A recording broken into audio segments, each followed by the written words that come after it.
kalimat syahadat. What is the problem? Buat orang lain, kalau mungkin agama lain ketika itu menjadi problem, ya gue tidak masalah. Kalimat syahadatnya emang ada jahatnya di mana? Lu kemudian mengucapkan itu, emang kenapa? Menjadi Islam, terus kenapa? Gimana? Kita kasih solusi. Itu menjadi problem, ya gue tidak masalah. Tapi kalau buat gue sebagai individu ya, nggak ada masalah. Emang masalahnya apa? Kalimat syahadatnya emang ada jahatnya di mana? Kemudian kalau lu kemudian mengucapkan itu, emang kenapa? Menjadi Islam, terus kenapa?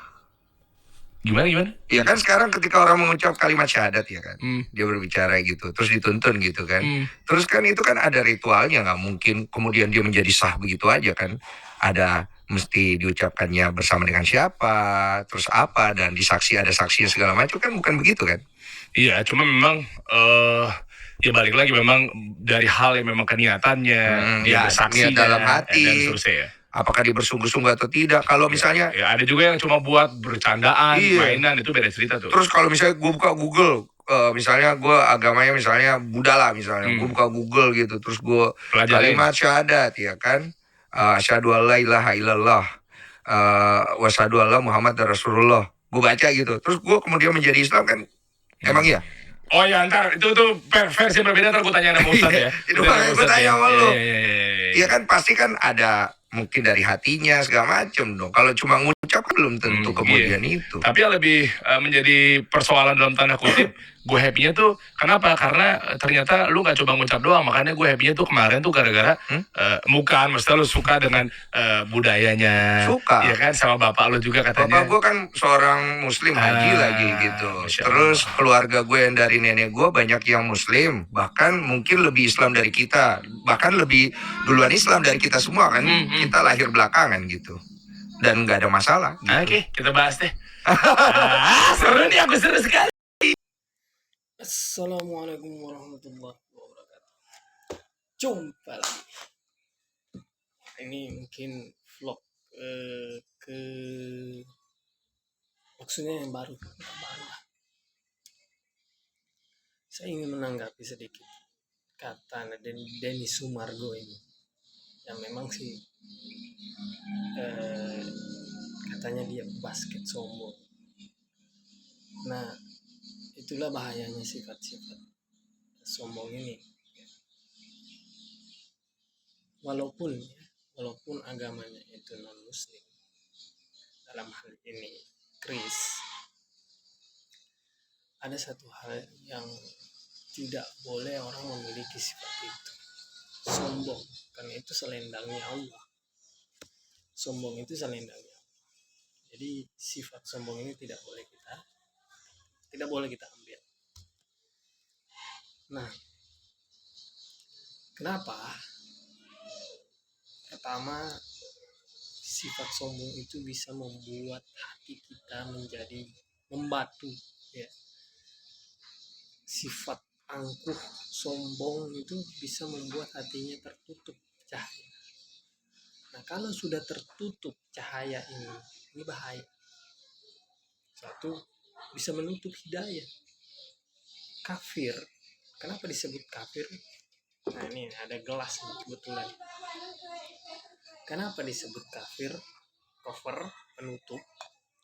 Karena air yang di dalamnya ini tertutup oleh cover kafir.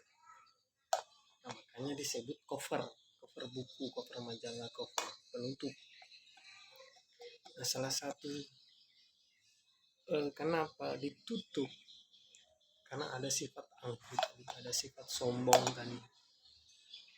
Dia merasa di atas sehingga tidak mau melihat ke bawah. Dia merasa dirinya lebih pintar sehingga tidak mau melihat yang di bawahnya.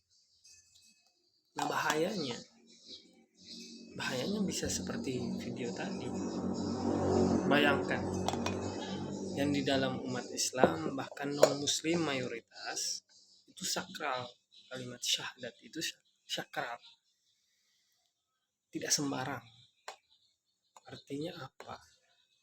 Kalaulah dia dapat hidayah, banyaklah videonya berseliweran di YouTube. Bahkan di dalam YouTube ini Habib Fans ada seorang mengucapkan salawat itu pasti tersentuh dia, minimal tertunduk. Kalaupun dia tidak nangis, minimal hatinya meringis, ya. Kalaupun dia tidak nangis, minimal hatinya meringis. Artinya apa? Hidayah masuk, ya kan? Hidayahnya masuk.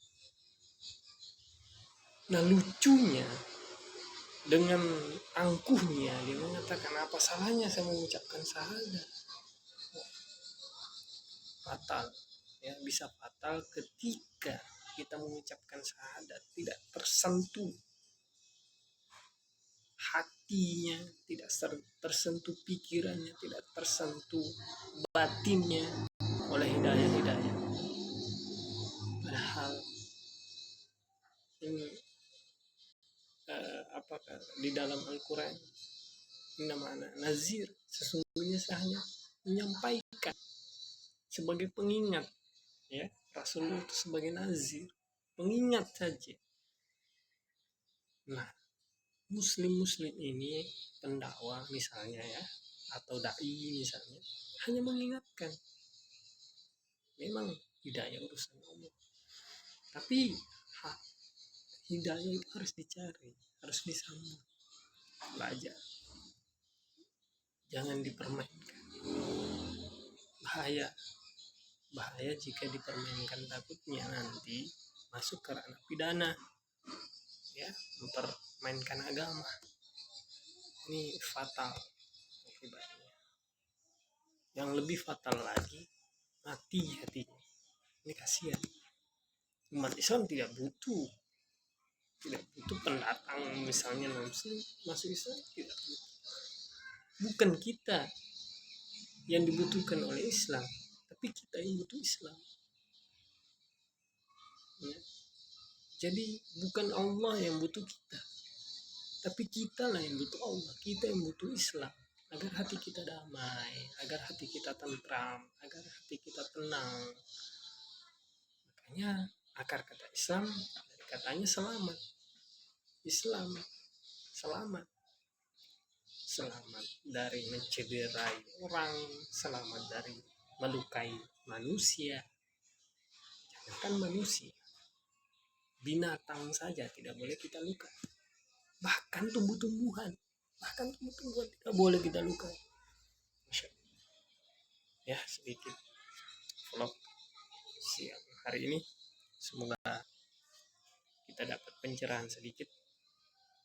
Maafkan saya yang masih banyak kekurangan. Assalamualaikum warahmatullahi wabarakatuh.